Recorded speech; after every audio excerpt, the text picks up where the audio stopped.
Hello everyone, ఈరోజు మరొక non veg recipe మీకు చూపించబోతున్నానండి. ఆ రెసిపీ ఏంటంటే గోంగూర రొయ్యల పులావ్. మనం రెగ్యులర్గా రొయ్యల పులావ్ అలాగే రొయ్యల బిర్యానీ చేస్తూ ఉంటాం కదండి.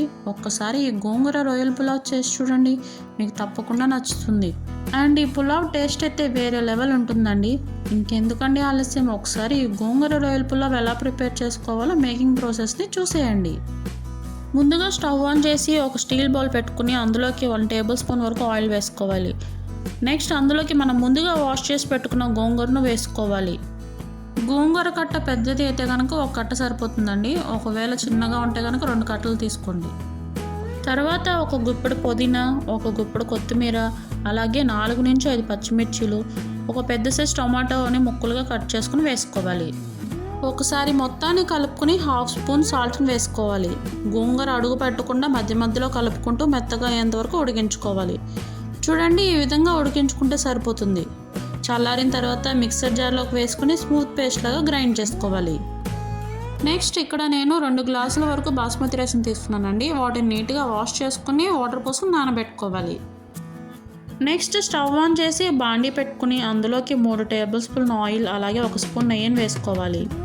ఆయిల్ వేడెక్కిన తర్వాత బిర్యానీ స్పైసెస్ అంటే అనాస పువ్వు, దాల్చిన చెక్క, యాలకులు, లవంగాలు, బిర్యానీ ఆకు, షాజీరాను వేసుకుని వాటిని మంచి అరోమా వచ్చేంత వరకు వేయించుకోవాలి. నెక్స్ట్ 2 మీడియం సైజ్ ఉల్లిపాయలను చీలికలుగా కట్ చేసుకుని వేసుకోవాలి. అలాగే 3 నుంచి 4 పచ్చిమిర్చిలను ఘాట్లు పెట్టుకుని వేసుకుని ఆనియన్ గోల్డెన్ బ్రౌన్ వచ్చేంత వరకు వేయించుకోవాలి. చూడండి, ఆనియన్స్ అనేది గోల్డెన్ బ్రౌన్ వచ్చాయండి. ఇప్పుడు అందులోకి 2 స్పూన్స్ వరకు జింజర్ గార్లిక్ పేస్ట్ని వేసుకోవాలి. పచ్చివాసన పోయేంత వరకు వేయించుకోవాలి. నెక్స్ట్ ముందుగానే క్లీన్ చేసి వాష్ చేసుకున్న రొయ్యలను అందులో వేసుకోవాలి. ఒకసారి మొత్తాన్ని కలుపుకోవాలి. ఇప్పుడు 2 స్పూన్ల వరకు పెరుగును వేసుకుని ఒకసారి కలుపుకొని అందులోకి 1/2 స్పూన్ వరకు పసుపును వేసుకోవాలి. ఒకసారి మొత్తాన్ని కలుపుకొని ఒక 10 నిమిషాల వరకు ఉడికించుకోవాలి. నెక్స్ట్ ముందుగానే మనం ఉడికించి పెట్టుకున్న గోంగూర మిశ్రమాన్ని అందులోకి వేసుకోవాలి. ఒకసారి కలుపుకుందాం. నెక్స్ట్ 1.5 స్పూన్ ధనియాల పొడి అలాగే 1/2 స్పూన్ వరకు గరం మసాలాను వేసుకుని ఒకసారి మొత్తాన్ని కలుపుకోవాలి. నెక్స్ట్ కొంచెం పుదీనా, కొంచెం కొత్తిమీరను వేసుకుని ఒకసారి కలుపుకుని మరొక 10 నిమిషాలు ఉడికించుకోవాలి. చూడండి, మనం వేసుకున్న మసాలా అలాగే గోంగూర అనేది మంచిగా ఉడికిపోయాయి. ఇప్పుడు అందులోకి 3 గ్లాసుల వరకు వాటర్ని యాడ్ చేసుకోవాలి. ఇక్కడ నేను 1 గ్లాస్ బాస్మతి రైస్కి 1.5 వరకు వాటర్ పోసుకున్నానండి. సో 3 గ్లాసెస్ ఆఫ్ వాటర్ని యాడ్ చేసుకున్నాను. నెక్స్ట్ రుచికి తగినంత ఉప్పును వేసుకుని ఒకసారి కలుపుకోవాలి. నెక్స్ట్ ఒక 1/2 స్పూన్ కసూరి మేతిను హ్యాండ్స్తో క్రష్ చేసుకుంటూ వేసుకోవాలి. ఒకసారి మొత్తాన్ని కలుపుకుని వాటర్ బాయిల్ అవడం కోసం మూత పెట్టుకుని ఉడికించుకోవాలి. చూడండి, వాటర్ అనేది బాయిల్ అవుతున్నాయండి. ఇప్పుడు అందులోకి మనం ముందుగా నానబెట్టుకున్న బాస్మతి రైస్ని వేసుకోవాలి. ఒకసారి మొత్తాన్ని కలుపుకొని మూత పెట్టుకుని ఫ్లేమ్ని హై టు మీడియంలో పెట్టుకుని రైస్ని ఉడికించుకోవాలి.